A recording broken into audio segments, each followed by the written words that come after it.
اباب ذی وقار بلا تاخیر جس ہستی کو میں دعوت سخن پیش کرنے جا رہا ہوں، میری مراد جگر گوشے مفکر اسلام حضرت علامہ صاحبزادہ محمد شہد ظفر بندیالوی صاحب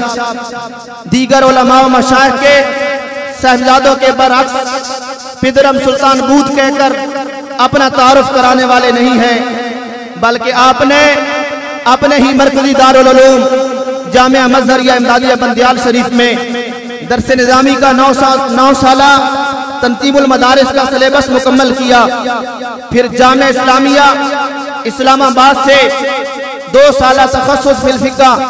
یعنی مفتی کورس مکمل کیا، پھر نمل یونیورسٹی اسلام آباد سے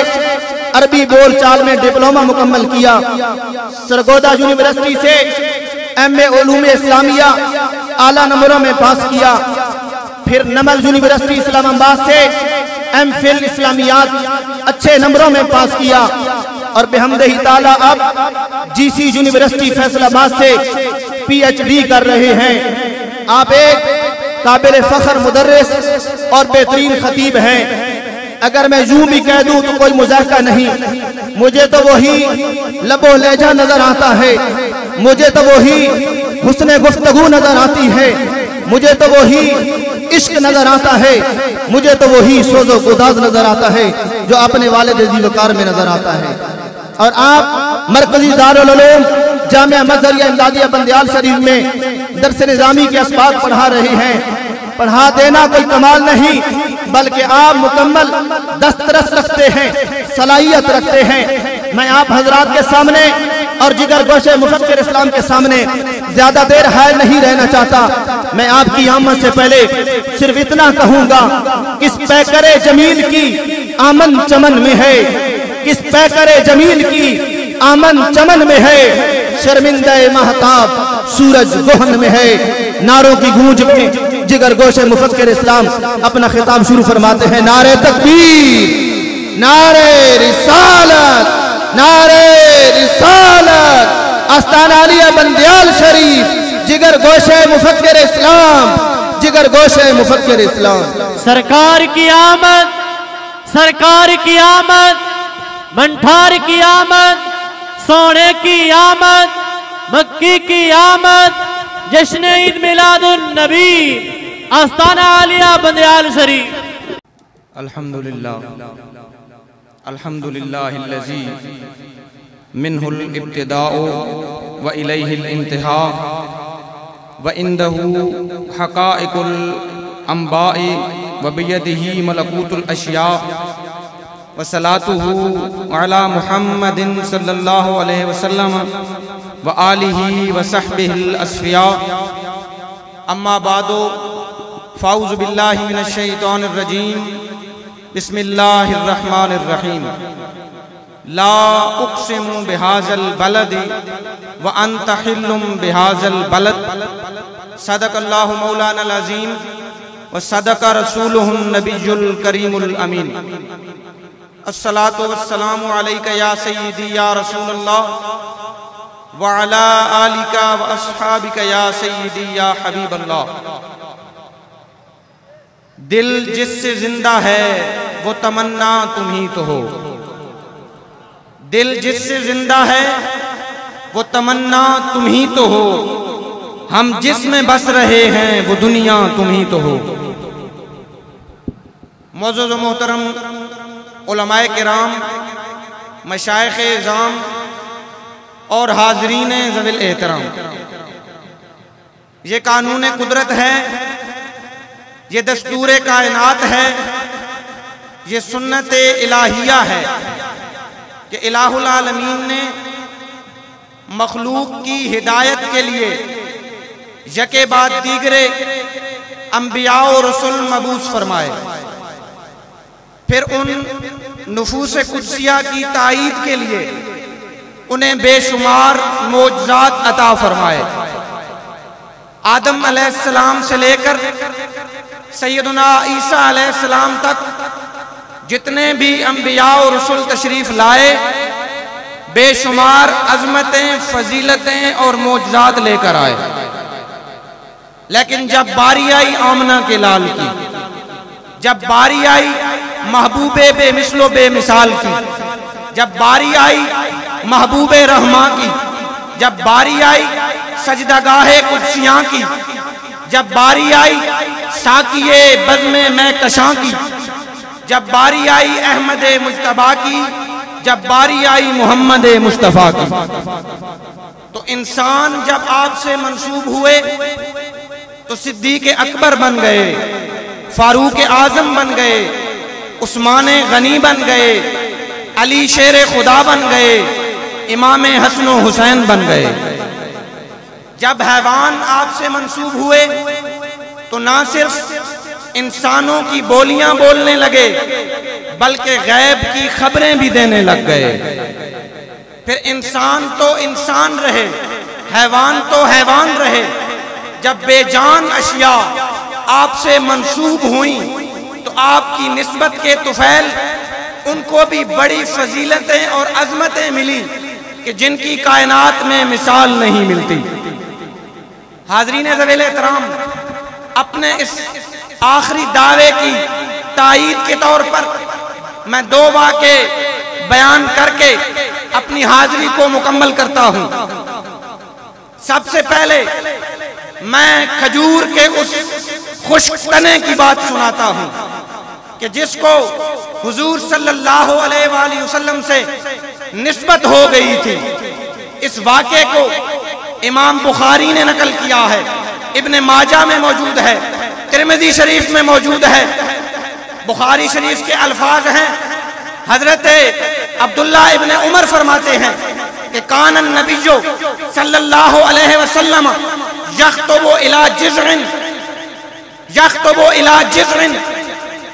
وَإِذَا اتُّخِذَ الْمِنبَرُ تحول الیہ فحن الجذع فأتاہ فمسح یدہ علیہ، کہ مدینہ شریف میں ابتدائی ایام میں حضور صلی اللہ علیہ وآلہ وسلم کھجور کے ایک خشک تنے کے ساتھ ٹیک لگا کر خطبہ ارشاد فرمایا کرتے تھے۔ جب منبر تیار ہو گیا، صحابہ نے عرض کی یا رسول اللہ منبر پر تشریف لائیے۔ جمعہ کا دن تھا، حضور صلی اللہ علیہ وآلہ وسلم جب منبر پر جلوہ افروز ہوئے تو اس کھجور کے خشک تنے نے آہو زاری کرنا شروع کر دیا۔ حضرت جابر رضی اللہ تعالی عنہ فرماتے ہیں کہ وہ کھجور کا خشک تنا یوں رو رہا تھا جیسے کہ اونٹنی اپنے بچے کے فراق میں روتی ہے۔ جب وہ کھجور کا خشک تنا یوں رو رہا تھا جیسے بچہ سسکیاں لے لے کر رو رہا ہوتا ہے۔ حاضرین ذویل احترام، وہ کھجور کا خشک تنا روتے روتے زبان حال سے کیا رہا تھا؟ وہ کہہ رہا تھا تمہارے ہی ہونے سے آباد ہے دل، تم ہی گر نہ ہوگے تو ویران ہوگا، تم ہی سے ہے حسرت، تم ہی سے ہے ارماں، نہ حسرت ہی ہوگی نہ ارمان ہوگا، میرا دل فدا تم پہ اور جان قرباں، تم ہی ہو میری زندگانی کا سامان، تم ہی سے ہے حسرت، تم ہی سے ہے ارماں، نہ حسرت ہی ہوگی نہ ارمان ہوگا،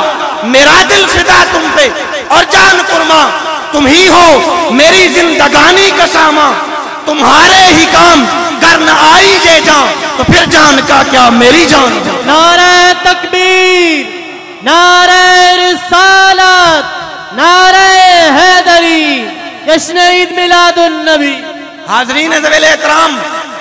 حضور نے اس کھجور کے خشک تنے پر اپنا دست شفقت پھیرا، اس کو سینے کے ساتھ لگایا۔ اس کھجور کے خشک تنے نے گزارش کی، حضور نے اس کی سفارش قبول کر کے اپنے پاؤں میں دفنا دیا۔ حاضرین، مقام غور ہے کہ عیسیٰ علیہ السلام کا معجزہ تھا کہ قم بإذن اللہ فرما کر اس جسم میں جو روح کا محل بننے کی صلاحیت رکھتا ہوتا اس میں دوبارہ روح لوٹا دیتے تھے۔ لیکن قربان جاؤں عظمت مصطفیٰ پر، قربان جاؤں رفعت مصطفیٰ پر، کہ حضور نے قم بإذن اللہ نہیں فرمایا، پھونک نہیں ماری، بلکہ اپنی پیٹھ کے لمس سے کھجور کے اس بے جان تنے میں جو روح کا محل بننے کی صلاحیت ہی نہیں رکھتا، اس میں دوبارہ روح لٹا دی، اور وہ کھجور کا خشک تنا رونے لگا اور اس میں انسانوں جیسی صفات پیدا ہو گئی۔ اب حاضرین، میں آخری بات کر کے اجازت چاہوں گا۔ عموماً شعراء آئینے کا گلہ کرتے ہیں کہ جس بھی صورت کو دیکھتا ہے اس کو اپنے اندر سمو لیتا ہے، اپنے اندر بسا لیتا ہے۔ آئینہ تو ہر جائی ہے، لیکن حاضرین، میں آج آپ کو اس آئینے کی بات سناتا ہوں کہ جو ہر جائی نہیں ہے، بلکہ جب اس کے سامنے کامل صورت آئی تو اس نے اس صورت کو ہمیشہ کے لیے اپنے اندر سمو لیا۔ نعرہ تکبیر، نعرہ رسالت، سرکار کی آمد، منٹھار کی آمد، مکی کی آمد، مدنی کی آمد، پتی پتی پھول پھول، غلام ہے غلام ہے۔ حاضرین ذویل احترام، اس روایت کو امام سیوطی نے الحاوی للفتاوی میں لکھا ہے، علامہ آلوسی نے روح المعانی میں ذکر کیا ہے کہ حضرت عبداللہ ابن عباس رضی اللہ تعالی عنہ کو ایک دفعہ خواب میں حضور صلی اللہ علیہ وآلہ وسلم کی زیارت نصیب ہوئی۔ جب بیدار ہوئے تو ان کو حضور کا یہ فرمان یاد تھا کہ من رآنی فی المنام فسیرانی فی الجقدہ، کہ جو میرا غلام خواب میں میری زیارت کرے گا ان قریب جاگتے ہوئے بھی مجھے دیکھ لے گا۔ اسی فکر میں محو تھے کہ امہات المومنین میں سے حضرت میمونہ کے پاس تشریف لے گئے، ان کو سارا واقعہ سنایا۔ وہ اٹھیں اور ان کے لیے حضور کا آئینہ نکال لائیں، حضور کا شیشہ نکال لائیں۔ حاضرین، اب میرا وجدان یہ کہتا ہے کہ وہ ایسا آئینہ تھا کہ حضور کبھی اس میں مددہا کا مکھڑا دیکھتے ہوں گے، کبھی واللیل کی زلفیں سوارتے ہوں گے۔ حضرت میمونہ رضی اللہ تعالی عنہا نے